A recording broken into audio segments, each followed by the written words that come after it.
No De Casa em Casa desta semana, nós vamos tratar sobre o juízo mais duro de Deus.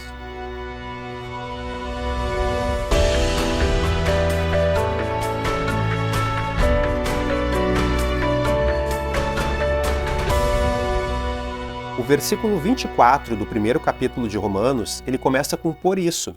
Então ele faz uma referência a todos os versículos anteriores e o que foi tratado. E ali fala sobre, um resumo, seria a rejeição do homem a Deus e toda a consequência que isso traz para a vida do homem. Hoje a gente vai tratar sobre o juízo mais severo de Deus. Então, qual seria esse juízo? A gente sabe que o juízo final é o inferno, é o lago de fogo, mas e antes? O que poderia acontecer assim? Qual seria a promessa mais severa de Deus? E a gente podia pensar, será que é chuva de pedras, que é fogo do céu, que são pragas, enfermidades? E não é. O juízo mais severo de Deus, a promessa mais dura que Deus tem para aqueles que o desobedecem, é quando Deus os abandona, os entrega a si mesmos. Então, um povo que acabou se afastando de Deus por causa do seu pecado, Deus acaba os abandonando. E essa é uma promessa dura, porque acaba trazendo muitas consequências sobre a vida desse povo que é abandonado por Deus. Em Romanos, no capítulo 1, de 24 a 32, Paulo menciona esse abandono de Deus 3 vezes. Ele é dividido em 3 vezes, né? E o primeiro abandono a gente consegue perceber logo ali no versículo 24, quando ele diz assim: Deus entregou tais homens à imundícia. Esse abandono ele é uma resposta ao orgulho do homem, né?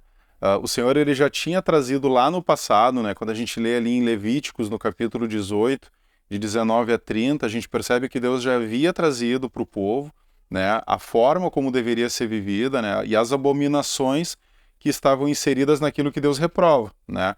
Então lá no versículo 30 de Levíticos 18, né, ele diz assim: portanto guardareis a obrigação que tendes para comigo, não praticando nenhum dos costumes abomináveis que se praticaram antes de vós, e não vos contaminareis com eles. Eu sou o Senhor, o seu Deus, né? Então Deus, nosso Senhor, né, que é o autor da criação, que ele sabe como que a vida precisa ser vivida, né, ele abandona o povo, né, a essas iniquidades, né, a esses pecados, e o resultado disso é uma revolução sexual, né, onde cada um faz aquilo que bem entende, cada um vive por si, estão entregues a si mesmos, né. Tem um versículo, Provérbios 29:15, fala sobre a criança e fala que a criança entrega a si mesma, ela vem envergonhar sua mãe. Então aqui a gente pode refletir sobre o homem que é entregue a si mesmo. Aí ele vai cometer todo esse tipo de pecado. O segundo ponto aqui é que Deus entregou estes homens a paixões infames. Então eles vão cometer todo tipo de torpeza. E aí começou na área sexual e pode ir para a área homossexual, que é onde o homem vai se relacionar com outro homem e mulher com outra mulher, e assim eles vão tentar corromper a natureza que foi criada lá por Deus. Né? A ordem perfeita criada por Deus, agora que o homem que está entregue às suas paixões, ele tenta corromper pelas suas práticas. Então esse homem está se afastando de Deus e está se corrompendo cada vez mais, entrando no pecado. E o terceiro ponto, ele diz que os entregou a uma disposição mental reprovável, né? Então a mente, que é o veículo mais importante da alma, que vai nos trazer as verdades do Evangelho, a compreensão do Evangelho, a partir desse momento ela está corrompida, né? E essa corrupção da mente, né, que começou com essa revolução sexual, com essas atitudes, essas iniquidades, esses pecados, né, eles começam a contaminar também outras áreas das nossas vidas, né? E contaminam algo muito importante, que são as verdades. Até simples verdades, né, que estão relacionadas à cultura, estão relacionadas à história, à própria biologia, né, que é algo de fácil entendimento para o ser humano, elas começam a ser corrompidas. E as mentiras, elas passam a serem vistas como verdade.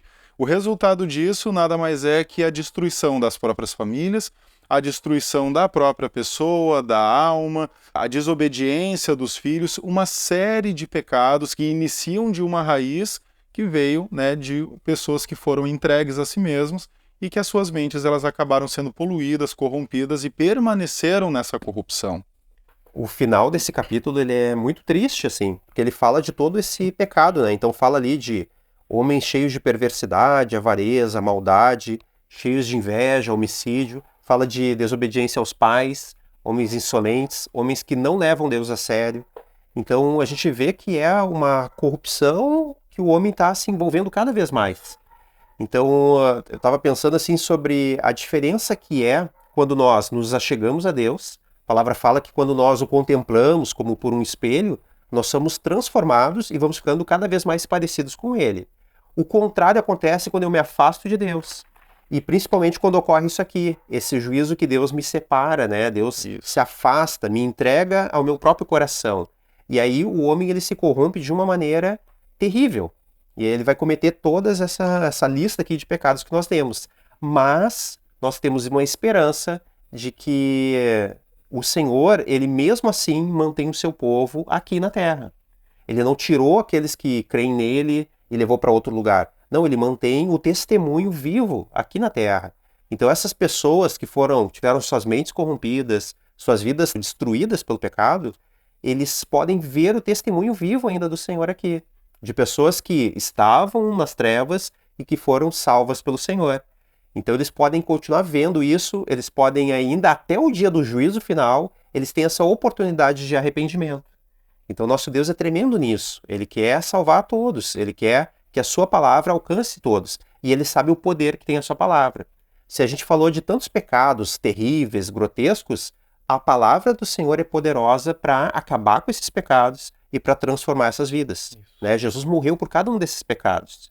Então essas pessoas já estavam lá quando Jesus morreu por elas. Elas estavam sendo consideradas ali por Jesus. Só que agora elas precisam aceitar e ter uma nova vida. Então que vocês possam meditar nessas palavras, possam praticá-las, que Deus abençoe a semana de vocês. Senhor abençoe.